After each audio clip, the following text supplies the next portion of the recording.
Did you know? Totoo bang nakakapagpalaya sa masamang espiritu ang pagkanta-kanta o pag-awit-awit ng mga papuring awitin? Tara, pag-aralan natin.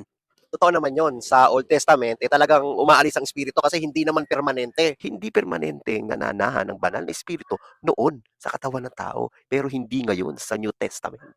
Kaya yung istorya ni Haring Saul, kapag ginugulo sila ng masamang espiritu, tumutugtog si David ng harp. So umaalis yung masamang espiritu. Pero hindi yun applicable sa ngayon. Dahil yon ay dealing yon sa mga Hudyo.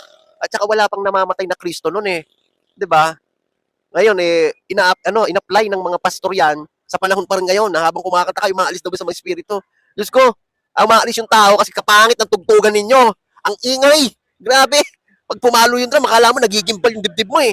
Tapos yung mga speaker, pakalalakas. Ito pa ang ano ron. Sister Ron, pag kumanta yung song leader, grabe sa pangit ng boses. Kaya umaalis yung tao, hindi masama espiritu. Kaya makikita ninyo ganun kabulag ang mga tao. Kasi hindi nag-aaral, hindi nagdi-divide ng scripture. Kung anong sabihin ng pastor, nakamulatan. Yun na. Pero ayaw ng Panginoon ng ganun. Gusto ng Diyos, nag-aaral ka para alam mo kung para kanino yung sinasabi sa Biblia, kung para ba sa Hudyo o para sa atin na mga hentil. At ito pa ang isang matindi. Yung sinasabi nila na, paano yung kay Pablo at saka kay Silas na nakulong sila? Tapos, ang nangyari, nung kumanta sila, na-break ang chains.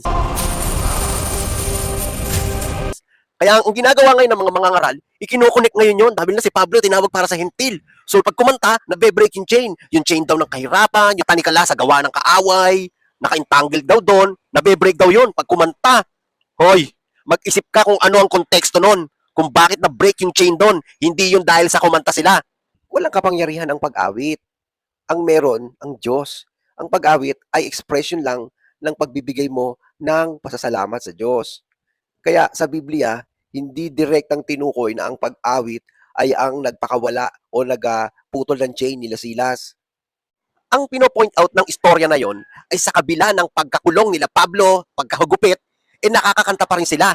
Tingnan nyo lagi kasi yung big picture ng istorya. Hindi nakulong sila Pablo nang walang dahilan. Ang dahilan kasi ng Diyos ay para maligtas ang jailer at ang kanyang sambayanan. Ngayon, siyempre nakakulong sila Pablo. Ang purpose noong pagkanta nila ay pagpapalakas ng loob dahil hindi nila alam yung mangyayari sa kanila. Hindi po formula ang pagkanta para ma-break yung chain. May plano ang Diyos. At yung plano na yon para yon doon sa jailer. At hindi applicable yan sa atin. Yung kung ano yung ginawa o sitwasyon ng jailer noon ay mangyayari sa atin. Hindi po ganun. Kaya karamihan ng mga mangangaral doon nakapokus sa pagkanta. Kaya pinapaganda yung kantahan. Dahil be-break ng chain.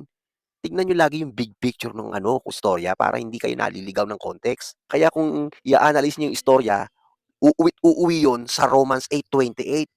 Ang lahat ay nagkalakip-lakip na gumagawa kasama ang Diyos para sa ikabubuti natin. Biruin nyo yung istorya na yon, nagkalakip-lakip.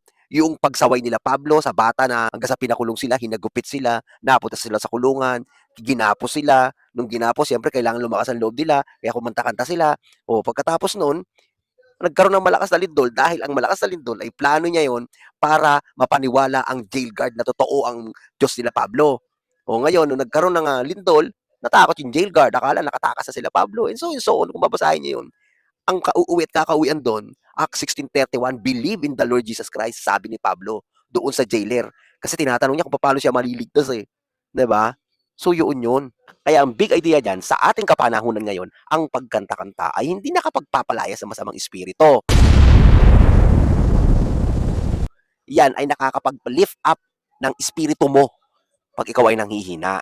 Dahil ang espiritu ng Diyos ngayon, according sa Ephesians 1:13-14, ay sealed o hindi na naaalis sa katawan ng isang mananampalataya at ito ay selyo sa darating na redemption. Ganoon yon.